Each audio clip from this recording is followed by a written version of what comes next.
সক্ৰিয় ৰাজনীতিত হোৱা এটা যিটো পৰিৱেশ আৰু ধুবুৰীৰ দৰে লোকসভা নিৰ্বাচনত এটা বিশেষ দলৰ বিজয়ৰ পিছত আমাৰ ৰাজ্যত কিছু ব্যক্তিয়ে অপৰাধজনিত কাম কাজত তৎপৰ হৈ উঠা আমি দেখা পাইছো আৰু প্ৰায় 22টা ঘটনা আগত সংঘটিত হয়। যোৱাকালি ঢিং, তেজপুৰ, গোসাইগাঁওতো এনেকুৱা ঘটনা সংঘটিত হয়।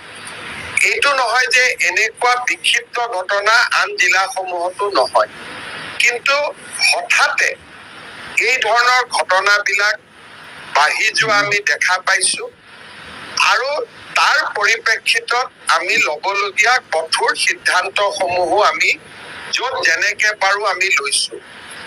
মই ভাবো যে ৰাজনৈতিক পৃষ্ঠপোষকতা নাথাকিলে এই ঘটনাবিলাক কমি যাব, কিন্তু এই ঘটনাবিলাকত যেতিয়া ৰাজনৈতিক পৃষ্ঠপোষকতা আহে, ছচিয়েল মিডিয়াত তেওঁলোকক সমৰ্থন জনোৱা হয়, সাহস জনোৱা হয়, তেতিয়া অপৰাধীয়ে সাহস পায় আৰু অপৰাধীয়ে সাহস পালে এই ঘটনাবিলাক সমাজত বৃদ্ধি হয়। গতিকে মই সকলোকে অনুৰোধ কৰিম যে এনেকুৱা ঘটনা যাতে সমাজত নহয়, তাৰ বাবে সমাজ একত্ৰিত হৈ থাকিব লাগিব, সংগঠিত হৈ থাকিব লাগিব আৰু ৰাজ্য চৰকাৰে লোৱা কঠোৰ পদক্ষেপসমূহক সমৰ্থন জনালে আমি এই কাম কাজসমূহ বা এনেকুৱা অপৰাধবিলাক ঘটনাসমূহ আমি নিৰ্মূল কৰিবলৈ সক্ষম হ'ম। এতিয়া মই উচ্চতনী বুলি মই নকওঁ, আপোনালোকে প্ৰশ্নটো সুধিছে যে কোনোবা বিধায়কে এনেকে কৈছে তেনেকে কৈছে, মই কাৰো ষ্টেটমেণ্ট দেখা নাই।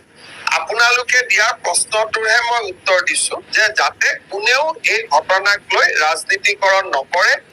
ই এটা সামাজিক অপৰাধ আৰু অপৰাধীৰ বিৰুদ্ধে আৰক্ষী আৰু অসম চৰকাৰে কঠোৰ ব্যৱস্থা লৈছে, লৈ থাকিব। ৰাইজে সহায় কৰিব লাগে।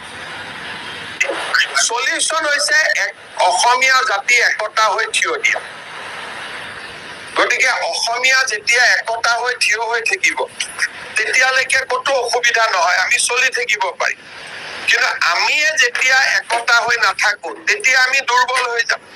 আজি ঢিঙত যদি আপোনালোকে চাই, এইটো খালি ধৰ্ষণৰ ঘটনা নহয়, অসমীয়া মানুহখিনিক বাৰে বাৰে ভীতিগ্ৰস্ত কৰি থকা হৈছে যাতে শেষ অসমীয়াখিনিও তাৰ পৰা ওলাই আহে।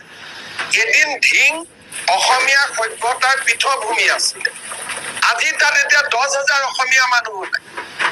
ঢিং টাউনত বাদ দিলে তাত আৰু অসমীয়া মানুহ নাই, অথচ গোটেই গাঁওবিলাকৰ নাম চাব, গোটেই অসমীয়া নাম। গতিকে এই ঘটনাটো অকল ধৰ্ষণৰ ঘটনা বুলি ধৰি নলব, ইয়াৰ পিছফালে এটা ডাঙৰ ষড়যন্ত্ৰ আছে। বৰপেটাত এটা ঘটনা যদি হয়, তাত আপোনালোকে দেখা পাব ঘটনাবোৰ মাৰ্জিনত হয়। তাৰমানে যি গাঁৱত ডেমোগ্ৰাফি চেঞ্জ আৰম্ভ হৈছে, ঘটনাবোৰ তাতে হৈ থাকে যাতে মানুহবিলাক সোনকালে সোনকালে তাৰ পৰা ওলাই আহে। কেইদিনমান আগতে বৰপেটাত এটা ঘটনা হ'ল, শ্মশান এখনৰ সন্মুখত গৈ পেলাই তালা মাৰা হুলস্থুল লগাই দিলে। কিয়? তাত অলৰেডি আমাৰ মানুহে মাটি বিক্ৰী কৰা আৰম্ভ কৰিছে। হুলস্থুল লগাই দিলে মানুহে ঘৰ এৰি গুচি আহেতো মাটিখিনি সোনকালে বিক্ৰী হৈ যায়। চ' ইয়াৰ লগত মাটি বিক্ৰীৰ এটা ডাঙৰ ষড়যন্ত্ৰ লুকাই থাকে। আজিয়ে মই আপোনাক কওঁ, ঢিঙত যিজনী ছোৱালীৰ লগত ঘটনাটো হ'ল, পৰিয়ালটোৱে মোক আজি জনাইছে যে তেওঁলোক আৰু ঢিঙত থাকিব নোখোজে। তাৰমানে কি? এটা সফল হৈ গ'ল, 5 বিঘা মাটি গ'ল, আৰু মাটিটো কোনে কিনিব? এনেকুৱা অদ্ভুত দাম তেওঁলোকে আগবঢ়াই দিয়ে, যি মাটিৰ দাম 5 লাখ টকা 50 লাখ টকা দিম বুলি কৈ দিয়ে। তেতিয়া মানুহে আৰু কিমান দেৰি ৰখি থাকিব? ঠিক আছে, যদি 50 লাখ টকা মই পায়ে যাওঁ, নগাঁও টাউনত মাটি এডোখৰ পাম, গতিকে মানুহে 50 লাখ টকাটো লৈ লয়।